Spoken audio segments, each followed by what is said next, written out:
ওই আল্লাহর বান্দি শুধু যেখানেই মোল্লা দেখে আর বলে, বাবা আমাকে বলে দিন কি আমল করলে আমি আমার মেয়ের জীবন দেখতে পারবো, আমার মেয়ের কবরের আযাব দেখতে পারবো, কি হইতেছে কবরের কি অবস্থা দেখতে পারবো। এর দাফন কাফন করা হলো। আল্লাহর বান্দি পাগল, মেয়েকে সারা দুনিয়ার মধ্যে একদিন টিকতে পারে নাই। ও পাশে এলাকার যুবক ভাই, যারা ওই মা বাবাকে হারায় ফেলছে, তাদের স্মরণে আমি কথাগুলো বলতে চাই। মা যে কত বড় একটি সম্পদ রে বাবা, এই মা যাদের নেই তারাই জানে। রাত গভীর হয়ে যাবে, মাহফিল শোনার পরে বাসার মধ্যে যায় ডাক দিবেন, যদি মা থাকে মা দরজাটা খুলে দিবে। আর যদি স্ত্রী হয়, প্রায় অনেক স্ত্রী বিরক্ত হয়, আর যারা ভালো তারা তো মাশাআল্লাহ অনেক ভালো। এই জন্য ওই মহিলার কথা বলতেছিলাম, হযরতে হাসান বসরি রাহমাতুল্লাহ আলাইহি তিনার জামানায় ওই আল্লাহর বান্দি নিজের মেয়েকে হারাইয়া ফেললো, নিজের মেয়েটাকে হারাইয়া ফেললো, কবরে দাফন কাফন করা হয়েছে।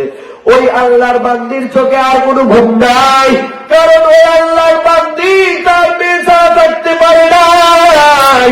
ওই আল্লাহর বান্দি পাগল, ওই আল্লাহর বান্দি শুধু যেখানেই মোল্লা দেখে আর বলে, বাবা আমাকে বলে দিন কি আমল করলে আমি আমার মেয়ের জীবন দেখতে পারবো, আমার মেয়ের কবরের আযাব দেখতে পারবো, কি হইতেছে কবরের কি অবস্থা দেখতে পারবো।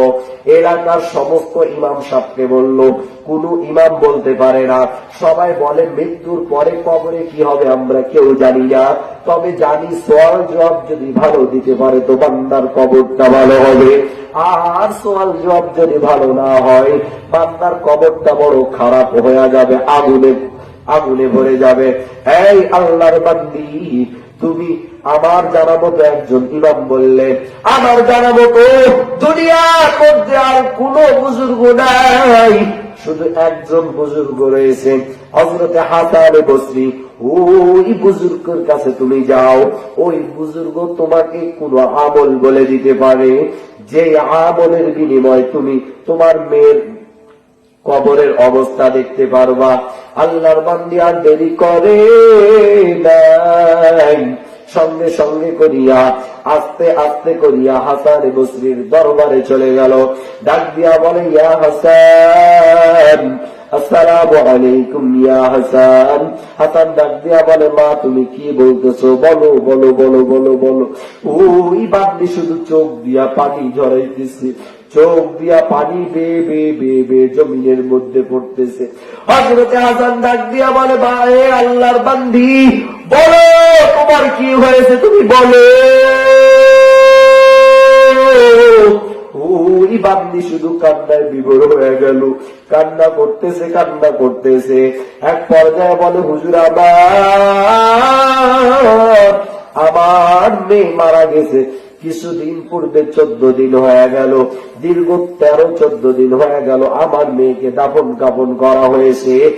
আজ পর্যন্ত আমি আমার মেয়েকে ছাড়া কখনো টিকতে পারি নাই, দুনিয়াতে একদিনও থাকতে পারি নাই, আমি আমার মেয়েকে ছাড়া একদিনও টিকতে পারি নাই। ও আল্লাহর বান্দা, আপনি আমাকে বলে দিন, ও হুজুর আমার বলুন কি এমন আমল করলে আমি আমার মেয়েকে দেখতে পারবো।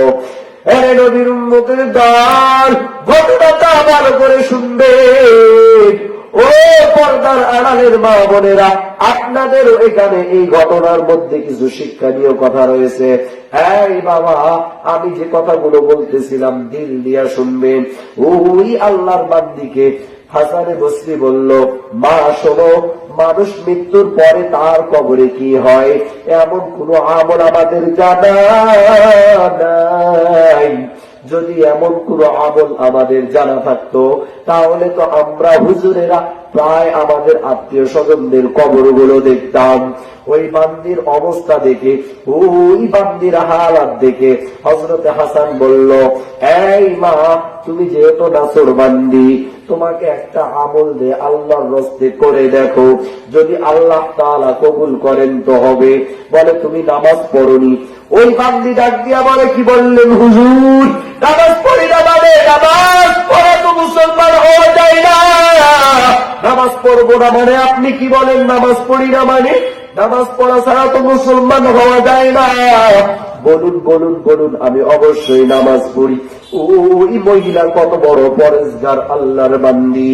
হযরতে হাসান তাকে আমলটা শিখাইয়া দিল, বলে আজকে তুমি এশার নামাজ পড়বা। এশার নামাজে 4 রাকাতে সূরা ফাতিহার পরে সূরা আলাম নাশরাহ লাগাইবা। এরপর পাক পবিত্র একটা বিছানার মধ্যে শুয়ে যাইবা। সূরা ফাতিহার পরে সূরা আলাম নাশরাহ লাগাইতে বললেন। এমন একটি সূরা, সূরা ফাতিহা, যাকে কোরআনের মা বলা হয়। এই সূরাটা এত মজা, যতই ইমাম সাহেব পড়ে ততই মজা লাগে, যত ইমাম সাহেব পড়ে ততই মজা লাগে। এক হুজুরের কণ্ঠে আরেক মজা, আরেক হুজুরের কণ্ঠে আরেক মজা। কিয়ামতের ময়দানে হিসাব নিকাশ শেষ হওয়ার পরে আল্লাহ তাআলা ডাক দিয়া বলবে, রে বান্দা, ও হাফেজ সাহেবের দল, যারা তোমরা দুনিয়ার মধ্যে হেফজ করেছিলা, যারা দুনিয়ার মধ্যে কোরআন পড়েছিলা, পাঁচরাই মাদ্রাসার মধ্যে হাফেজ সাহেব মাঝে মধ্যে ছাত্রদের উপর আঘাত করে, ওই ছাত্রটা কোনো রাগ করে না, ওস্তাদকেও গালি দেয় না, নিজের মনটাকে সান্ত্বনা দেয় আর বলে, এই মন আমার, তুমি বোঝো বোঝো বোঝো, আজকে আমি কষ্ট করিয়া সবক শুনাইতেছি, একদিন আমিও ওস্তাদের মতো হুজুর হয়ে যাব। আমরা যখন হেফজ করেছিলাম, কোরসা মাদ্রাসায় আমি শুনানি দিয়েছি, নিয়ামতপুর মাদ্রাসায় হেফজ করেছিলাম। খানাটাও তেমন কোন ব্যবস্থা ভালো ছিল না, মাদ্রাসার অবস্থাও ভালো ছিল না। এখন মাশাআল্লাহ ভালো। আমাদের বেলা ছাত্রদের উপরে একটু টর্চরও বেশি হতো, অনেক কষ্ট করিয়া হেফজ করেছি। আল্লাহ তাআলা ডাক দিয়া বলবে, ও ইমানদারের দল, আজকে আমি আল্লাহ তোমাদের সামনে সুন্দর করে তোমাদেরকে তেলাওয়াত শুনাইব। এই বান্দা, যারা দুনিয়ার মধ্যে আমি আল্লাহকে না দেখে ভালোবেসেছ, আমি আল্লাহ তাআলার কথা, আমি আল্লাহ তাআলার কথাগুলো মেনেছ, জান্নাত দেখো নাই বিশ্বাস করেছ, জাহান্নাম দেখো নাই বিশ্বাস করেছ, ফুলসিরাত দেখো নাই বিশ্বাস করেছ, এই বান্দা, আমি আল্লাহ তাআলা আজকে তোমাদের সামনে আমার চাঁদের মতো রূপ নিয়ে আসব।